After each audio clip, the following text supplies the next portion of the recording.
بسم اللہ الرحمن الرحیم رب اشرح لی صدری ویسر لی امری واحلل عقدۃ من لسانی یفقہوا قولی شہرکم مبارک وتقبل اللہ منا ومنکم صالح الاعمال ونحمد اللہ علی بلوغ هذا الشہر الکریم ونسألہ سبحانہ ان یجعلہ خیرا وبرکۃ علینا وعلی عموم المسلمین۔ آپ کا یہ مہینہ بہت برکت والا مہینہ ہے، خیر و بھلائی سے بھرا ہوا مہینہ ہے، جتنی آپ چاہیں سمیٹ لیں۔ اللہ تعالی ہم سے اور آپ سے تمام نیک اعمال قبول فرمائے۔ ہم اللہ تعالیٰ کا شکر ادا کرتے ہیں اس افضل اور کرامت والے معزز مہینے کے آنے اور آ پہنچنے پر، اور ہم اللہ تعالیٰ سے دعا کرتے ہیں کہ اللہ تعالیٰ اس مہینے کو ہمارے لیے اور تمام مسلمانوں کے لیے بالعموم خیر و برکت والا بنا دے، ہر طرح کے شر سے محفوظ رکھے اور ہمیں زیادہ سے زیادہ عبادات کی توفیق عطا فرمائے۔ رمضان خیر و بھلائی کا موسم ہے، اور یہ ہم پر اللہ تعالیٰ کا ایک احسان ہے جس پر ہم اللہ تعالیٰ کے بے حد شکر گزار ہیں، کیونکہ اس مہینے میں انسان کو نیکیوں کا زیادہ موقع ملتا ہے، نیکیوں کی طرف رجحان زیادہ ہوتا ہے، گناہ معاف کر دیے جاتے ہیں، انسان کو زیادہ سے زیادہ خیر کے کام کرنے کی توفیق ہوتی ہے۔ کان رسول اللہ صلی اللہ علیہ وسلم اجود الناس وکان اجود ما یکون فی رمضان حین یلقاہ جبریل۔ رسول اللہ صلی اللہ علیہ وسلم سب لوگوں سے زیادہ سخی دل والے تھے، اور خصوصاً رمضان میں جب آپ کی ملاقات جبریل امین سے ہوتی، یعنی جب آپ ان کے ساتھ قرآن کا دور کرتے تو آپ بہت سخاوت کرتے تھے، اور یہ سخاوت صرف مال کی نہیں بلکہ ہر طرح کی سخاوت، یعنی ہر نیکی کے کام میں کثرت، جتنا آپ رمضان سے پہلے کر رہے تھے اس سے زیادہ۔ ہم میں سے ہر شخص اپنا حساب لے، اپنے آپ کو خود دیکھے، رمضان سے پہلے میں کتنا قرآن پڑھتی تھی، اب رمضان میں مجھے کیا کرنا ہے، رمضان سے پہلے میں کتنے اذکار کرتی تھی، اب رمضان میں کتنا کرنا ہے، رمضان سے پہلے میری نمازوں کی کیفیت کیا تھی، اب رمضان میں کیا ہونی چاہیے۔ یعنی جتنے بھی نیکی کے اعمال ہیں ان تمام اعمال میں ہمیں اپنا جائزہ لے کر رمضان میں ان کے اندر کثرت کر دینی چاہیے، یعنی ہمارا رمضان اور غیر رمضان ایک جیسا نہ ہو۔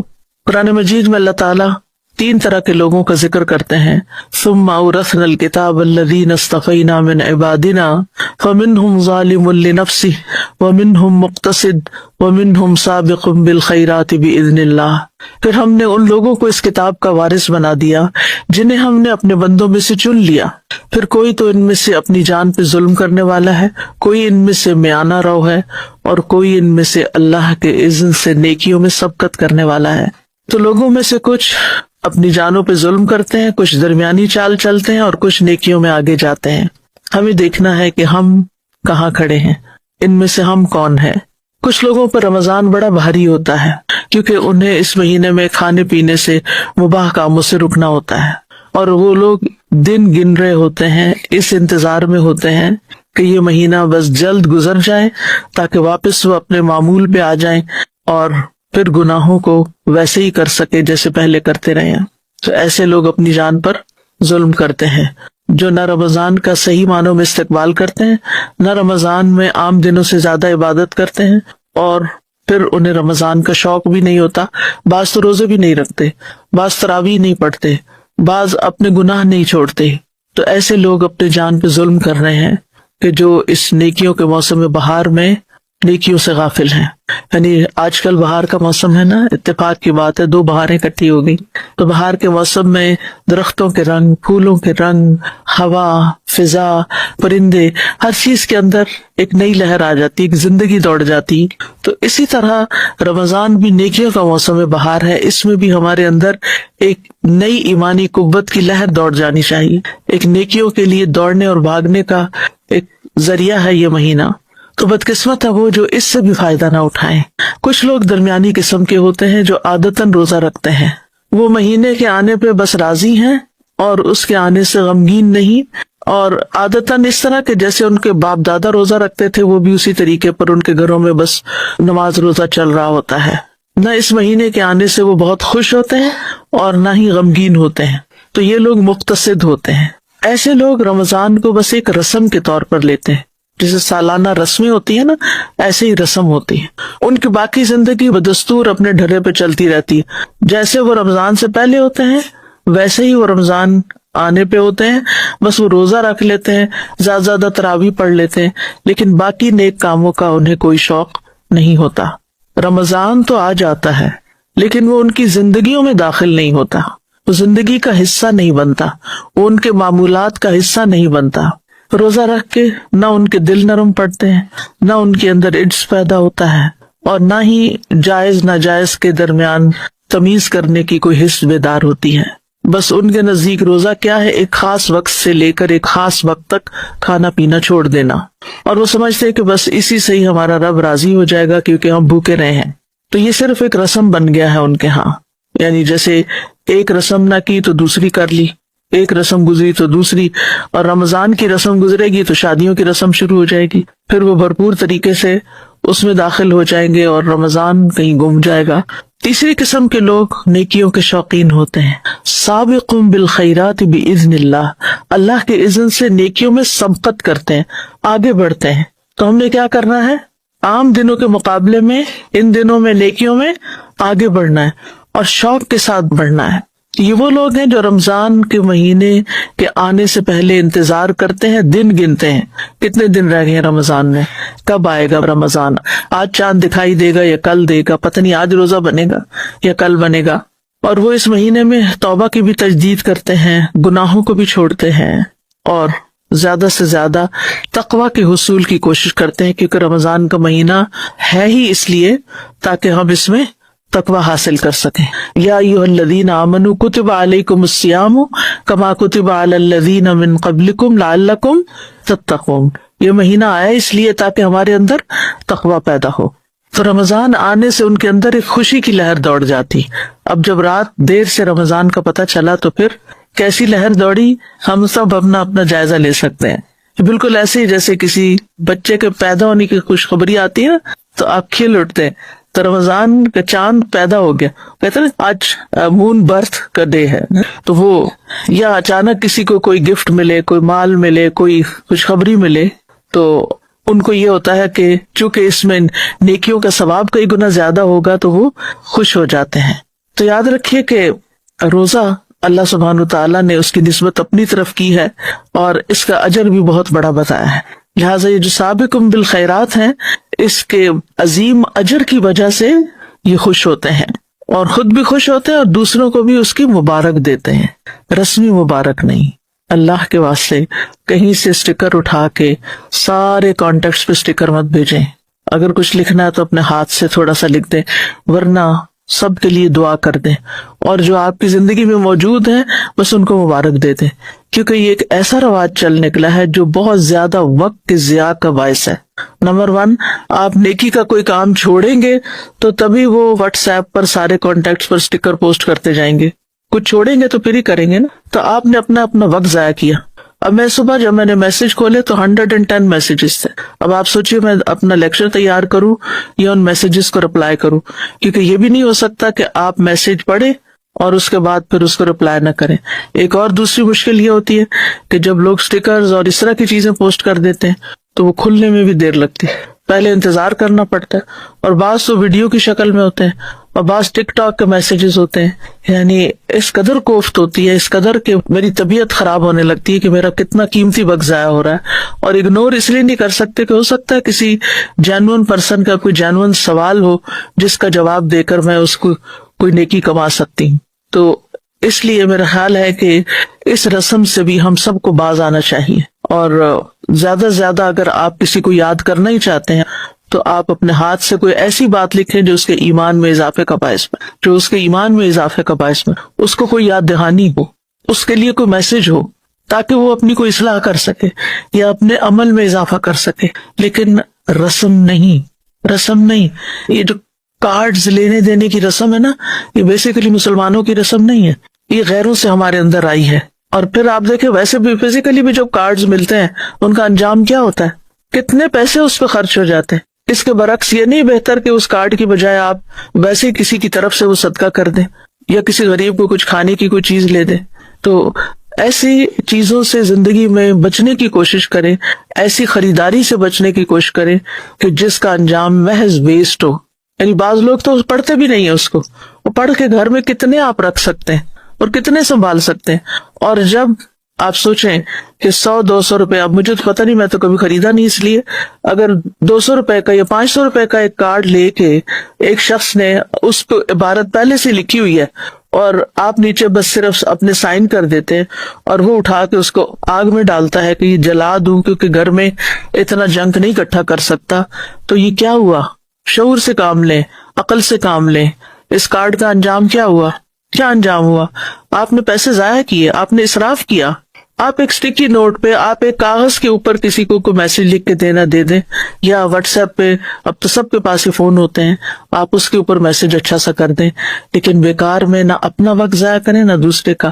جب ہماری موت کا وقت ہوگا تو اس وقت ہم کسی کے ایسے میسج پڑھنے پسند کریں گے یا بھیجنے پسند کریں گے، یا صدقہ کرنے کی بجائے ایسے کارڈز اور ایسی فضول چیزیں خریدنے پہ صرف کریں گے؟ آپ کیا چاہیں گے کہ موت کے وقت آپ کے 500 روپے کس کو دیے جائیں؟ کارڈ خریدنے کو دیے جائیں یا کسی غریب کو دیے جائیں؟ کسی غریب کو دیے جائیں. تو ہمیں نہیں پتا اگلا لمحہ ہم پہ کیسا آنے والا ہے. تو زندگی کو وائزلی بسر کریں. آپ ہو سکتا ہے سوچے کہ بڑی شدت ہے، جذبات بھی تو ہوتے ہیں، محبت تو وہ ہوتی ہے جو آپ اپنے ایکشن سے ظاہر کرتے ہیں. محبت صرف کارڈ خرید کے بھیجنے سے تھوڑی ہوتی ہے. تو اس لیے بہت سمجھداری سے زندگی بسر کریں اور اچھے ٹرینڈ سیٹ کریں، اچھے رواج ڈالیں کہ جس سے نیکیوں اور خیر اور بھلائی کی طرف آگے بڑھیں. جو سابقون ہوتے ہیں وہ سابقون بالخیرات ہوتے ہیں، خیر اور نیکی اور بھلائی کے کاموں میں آگے بڑھنے والے ہوتے ہیں. تو یہ خود بھی خوش ہوتے ہیں اور دوسروں کو بھی مبارک دیتے ہیں. امام ابن رجب کہتے ہیں وہ کیسے خوش نہ ہو جبکہ اس مہینے میں جنت کے دروازے کھول دیے جاتے ہیں اور جہنم کے دروازے بند کر دیے جاتے ہیں اور سرکش شیطان جکڑ دیے جاتے ہیں. یعنی کیوں نہ خوش ہو؟ جنت کے دروازے کھلے ہیں، خوش ہونا چاہیے. جنت ہمیں پکار رہی ہے، اس کے لیے تیاری کرنا چاہیے. لیکن تیاری ایسے نہیں ہوگی کہ دنیا کے فضول کاموں میں وقت ضائع کر کے، اور جہنم کے دروازے بند کر دیے جاتے ہیں اور سرکش شیطان جکڑ دیے جاتے ہیں تاکہ وہ ہمیں پریشان نہ کریں. تو ہر عقل مند انسان ان خوشخبریوں کی وجہ سے اس مہینے کے آنے پہ خوش ہوتا ہے. ایسا ماحول بن جاتا ہے کہ انسان اللہ کی طرف پلٹنا آسان سمجھتا ہے. اور پھر یہ کہ ہر رات اللہ تعالیٰ لوگوں کو جہنم سے آزاد کرتے ہیں. تو ہر رات دعا کرنی چاہیے کہ اللہ میری جان کو آپ جہنم سے آزاد کر دیں، مجھے جہنم سے بچا لیں. اور یہ ہر رات ہوتا ہے. اور یہ لوگ اتقا ہیں جو آگ میں کبھی داخل نہیں ہوں گے، جن کو آگ سے آزاد کر دیا جائے گا ایک دفعہ، تو پھر یہ جہنم میں داخل نہیں ہوں گے. کچھ لوگ جنت میں جائیں گے مگر جہنم سے ہو کر.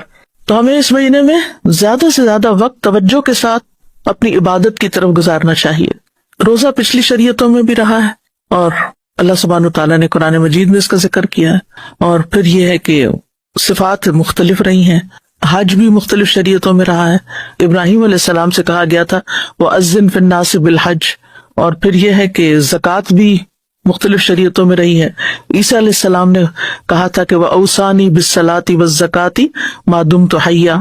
تو بہرحال اللہ سبحانہ تعالیٰ چاہتا ہے کہ ہم زیادہ زیادہ اس کے قریب آ جائیں، اور اس کے لیے اس نے یہ رمضان کا مہینہ رکھا ہے.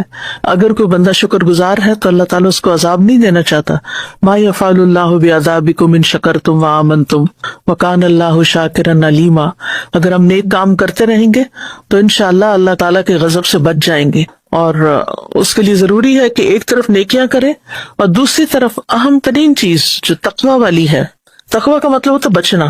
کس چیز سے بچنا ہے؟ زبان کے غلط استعمال سے، رویے میں غلط چیزوں سے. کیونکہ نبی صلی اللہ علیہ وسلم نے فرمایا، بخاری کی حدیث ہے، من لم يدع قول الزور والعمل به فليس لله حاجة في ان يدع طعامه وشرابه. جو شخص جھوٹ اور فریب کاری ترک نہ کرے تو اللہ کو اس کی کوئی ضرورت نہیں کہ وہ روزے کے نام سے اپنا کھانا پینا چھوڑ دے.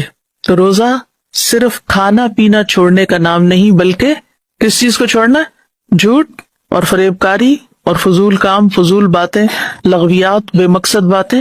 اور یاد رکھیے اللہ تعالیٰ کو ہمارے روزوں کی ضرورت نہیں ہے. اللہ تعالیٰ بے نیاز ہے. اللہ تعالیٰ کو ہماری اطاعت کی کوئی ضرورت نہیں. ہم اس کو نہ کوئی فائدہ پہنچا سکتے ہیں اور نہ ہی نقصان پہنچا سکتے ہیں.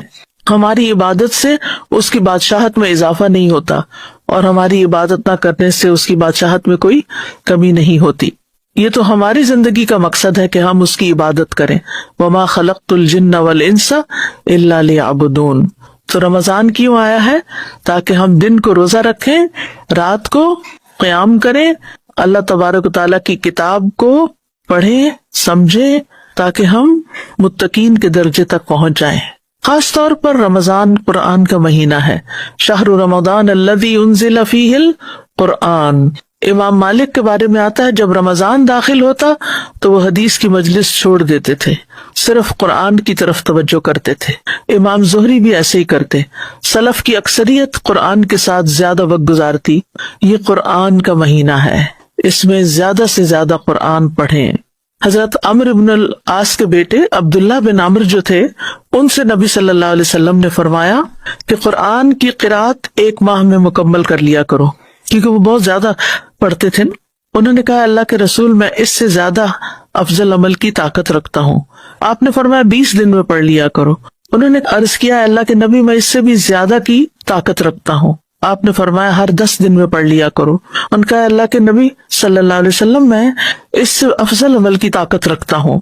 آپ نے فرمایا 7 دن میں پڑھ لیا کرو اور اس سے زیادہ نہ کرو۔ تم پر تمہاری بیوی کا حق ہے، تمہارے مہمانوں کا حق ہے، تم پر تمہارے جسم کا حق ہے۔ وہ کہتے ہیں کہ میں نے اپنے اوپر سختی کی تو مجھ پر سختی کی گئی، اور آپ نے مجھ سے فرمایا تم نہیں جانتے شاید تمہاری عمر طویل ہو، یعنی پھر بڑھاپے میں کیا کرو گے۔ کہتے ہیں کہ میں اسی کی طرف آ گیا جو مجھے رسول اللہ صلی اللہ علیہ وسلم نے بتایا تھا۔ جب میں بوڑھا ہو گیا تو میں نے پسند کیا کہ میں کاش نبی صلی اللہ علیہ وسلم کی رخصت قبول کر لیتا۔ تو اہل علم تو کہتے ہیں کہ سارا سال ہر مہینے قرآن ختم ہونا چاہیے، اور جو ہر مہینے قرآن ختم نہیں کرتا وہ قرآن کو چھوڑے ہوئے حاجر القرآن ہے۔ لیکن رمضان میں تو ہر سورت 1 قرآن مکمل ہونا ہی چاہیے، یعنی تلاوت کر کے 1 قیام میں سن لیں، اور 1 اگر ہو سکے تو ترجمے سے پڑھ لیں، سن لیں، دورہ قرآن کر لیں۔ تو بہرحال اس مہینے کی خیر سے محروم نہیں ہونا۔ جو اس مہینے کی خیر و برکت سے محروم رہا وہ ہر خیر سے محروم رہا، اور خاص طور پر لیلۃ القدر تو اس کی تیاری ابھی سے کریں گے انشاءاللہ تو اللہ تعالیٰ نصیب بھی کرے گا، کیونکہ اس میں 1 رات کی عبادت 83 ایئرز کی عبادت سے بڑھ کر ہے۔ بہرحال یہ توبہ اور رجوع کرنے کا مہینہ بھی ہے، اور اجر کمانے کا مہینہ بھی ہے، اللہ تعالیٰ سے معافی مانگنے کا مہینہ ہے۔ اللہم انک عفو تحب العفو فاعف عنا، خوب دعائیں کرنے کا مہینہ۔ آپ سب کے پاس دعائیں ایپ ہے، اگر نہیں ہے تو آپ یہ ایپ ڈاؤن لوڈ کر لیں، اور دن میں کئی دفعہ اس کو کھول کر دعائیں پڑھتے جائیں، یعنی مانگتے جائیں، کیونکہ اس میں الحمدللہ میکسیمم کوشش کی گئی ہے کہ جو بھی اچھی دعا قرآن و سنت سے ہمیں ملے وہ اس میں جمع کرتے جائیں۔ اور اسی طرح البرد المصفى المختار جو ہے وہ بھی اس میں موجود ہے، تو آسانی ہے سفر کرتے ہوئے، راستے میں آتے جاتے، روزہ کھلنے سے پہلے، کھانے کی میز پہ بھی، ایون کہیں پر بھی آپ زیادہ سے زیادہ دعائیں مانگیں، کیونکہ روزہ دار کی دعائیں بھی قبول ہوتی ہیں۔ پھر یہ کہ صدقہ اور خرچ کرنے کا مہینہ ہے، تو صدقے میں بہت سی چیزیں ہیں، اور اس میں آپ مختلف طریقے سے صدقہ کر سکتے ہیں۔ اس میں سے ایک روزہ کھلوانا بھی ہے، اور یہ ضروری نہیں کہ غریبوں کا روزہ کھلوایا جائے، آپ کسی کا بھی روزہ کھلوا سکتے ہیں، کسی کے بھی کھانے کا بندوبست کر سکتے ہیں۔ اور مجھے تو یہ بہت ہی اچھا لگتا ہے کہ ماشاءاللہ اس وقت ہاسٹل میں 500 کے قریب لوگ ہیں، بلکہ زیادہ ہی ہوں گے، میل سٹاف کو بھی شامل کر لیا جائے تو اگر ایک دن روزہ کھلوا لیتے ہیں تو اتنے سارے لوگوں کا، یعنی 500 لوگوں کے روزے کا ثواب مل جائے گا۔ تو انشاءاللہ ابھی آنے سے پہلے امارہ نے سب سے پہل کی تھی کہ میں نے کھلوانا ہے روزہ، تو آج کا انشاءاللہ اس کی طرف سے ہوگا، تو پیسے جمع کرا دیے۔ تو آپ بھی یہ کر سکتے ہیں کہ یعنی ایک کلاس، ایک گروپ مل کے بھی کر سکتے۔ مجھے معلوم ہے کہ اسٹوڈنٹ لائف میں اتنے پیسے نہیں ہوتے، لیکن نیکی کرنے کا ایک رجحان ہمارے اندر ہونا چاہیے۔ آپ اپنے پیرنٹس کو کہہ سکتے ہیں وہ کنٹریبیوٹ کریں، ہاسٹل اسٹوڈنٹس کے لیے کھانے کا انتظام کریں۔ اسی طرح اور جگہوں پر بھی آپ اپنے خاندان کے سارے لوگوں کا دیکھیں کہ کہاں کہاں کون ضرورت مند ہے، کس کو میں کیا بھجوا سکتی، کیونکہ اس وقت جو مہنگائی کی صورتحال ہے اور ہر روز جس طرح بڑھ رہی ہے، اچھے اچھے گھرانے جو ہیں اس کی زد میں ہیں۔ آپ یقین کریں، صبح میں جب سحری کھا رہی تھی تو میرے اندر ہی اندر ایک تکلیف دوڑ رہی تھی کہ میں تو یہ کھا رہی ہوں، یعنی وہ ایک ہمدردی اور یکجہتی کا وقت ہوتا ہے نا کہ سارے لوگ اس وقت کچھ کھا رہے ہیں، یعنی سحری کے وقت پتہ نہیں کیا کھا رہے ہوں گے، پتہ نہیں آج کوئی بھوکا تو نہیں رہا، یعنی ایک عجیب سی دل میں تکلیف آ رہی تھی. تو اس اعتبار سے بھی اپنے خاندان، اپنے نیبرہڈ، اپنے قریب کے لوگوں اور ان سب کا ضرور جائزہ لیں، اور اللہ نے آپ کو جو بھی توفیق دی ہو آپ اس میں خرچ کر سکتے ہیں. اور پھر صرف ایک یہی خرچ نہیں ہے، اس کے علاوہ بھی آپ دیکھیں کہ باقی جو پروجیکٹس آ رہے ہیں ان کے اندر آپ خرچ کر سکتے ہیں. اس وقت بلڈنگ کی جیسے چلر کہ ابھی تک ٹارگٹ پورا نہیں ہوا ہمارا، چلر میں یہ جو گرمیاں آ رہی ہیں آگے اور کہہ رہے ہیں کہ رمضان کے اندر ہی گرمی کی لہر آنے والی ہے، تو اس کے اندر آپ ڈونیٹ کر سکتے ہیں. پھر الحمدللہ AIS کی نئی بلڈنگ کا افتتاح ہو چکا ہے ٹاپ سٹی میں، اس کے اندر چاہے آپ ایک اینٹ کے پیسے ڈالیں، یعنی اس بلڈنگ میں جو ساتھ والی ہے اس میں بہت ساری بچیاں جو تھیں انہوں نے اپنے اپنے حصے ڈالے تھے، تو وہ جب تک اسکول کھڑا رہے گا جتنے بچے آتے جاتے رہیں گے انشاءاللہ تعالیٰ آپ کے لیے صدقہ جاریہ ہوگا. پرسوں میں اپنی بہن کی طرف گئی تھی، اس کی ٹوئنز ہیں چھوٹی چھوٹی، تو مونٹیسری میں ہے، کہتی باجی یہ واپس آتی ہیں سارا دن جو باتیں کرتی ہیں اللہ اللہ کی باتیں کر رہی ہوتی. مجھے اتنی خوشی ہوئی کہ کہتی کہ گاڑی پہ بیٹھی تو کہتی اللہ اکبر استغفر اللہ، اور بالکل چھوٹی چھوٹی. یہ کہاں سے سیکھی؟ اسکول سے سیکھی یہ باتیں. تو ظاہر ہے کہ جنہوں نے اسکول بنانے کا اور چلانے کا اور پڑھانے کا انتظام کیا، چاہے کسی بھی جگہ کیسے بھی کوئی بھی کنٹریبیوشن ہے وہ ایک اجر و ثواب کا باعث ہے. تو ان کاموں میں ہمیں پیچھے نہیں رہنا چاہیے.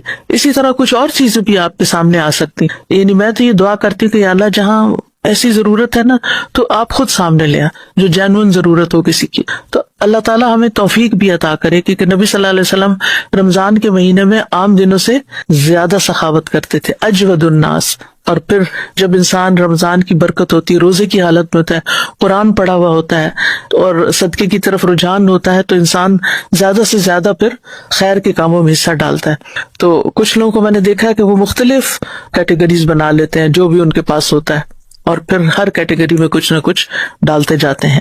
تو یہ مہینہ سستی کرنے کا مہینہ نہیں ہے کسی بھی معاملے میں، صرف سوتے رہنے کا مہینہ نہیں ہے، صرف بہترین افطار بنانے کا مہینہ نہیں ہے کہ آپ افطاری میں بے شمار اپنے لیے پکوان بنا لیں، بلکہ کوشش کریں کہ کم سے کم ہو اور باقی جو ہے وہ دوسروں کو دینے والے ہوں. پھر اسی طرح یہ قیام ہے تو قیام میں سستی نہیں کرنی، دن کو اتنا آرام ضرور کر لیں کہ جس کی وجہ سے آپ کا قیام اللیل اچھا ہو سکے، کیونکہ یہ محنت کا مہینہ ہے. غزوہ بدر رمضان میں ہوئی، فتح مکہ رمضان میں ہوئی. اس سے کیا پتہ چلتا ہے کہ رمضان کی وجہ سے بڑے بڑے کام جو کر رہے ہیں ہم وہ رکنے نہیں چاہیے. یہ نہیں کہ استاد کے پاس آ جائے مجھے 1 مہینے کی چھٹی دے دے، میں 1 مہینے کا گیپ لے رہی ہوں اسٹڈیز میں، کورس میں، تاکہ میں رمضان اچھا سا گزار سکوں.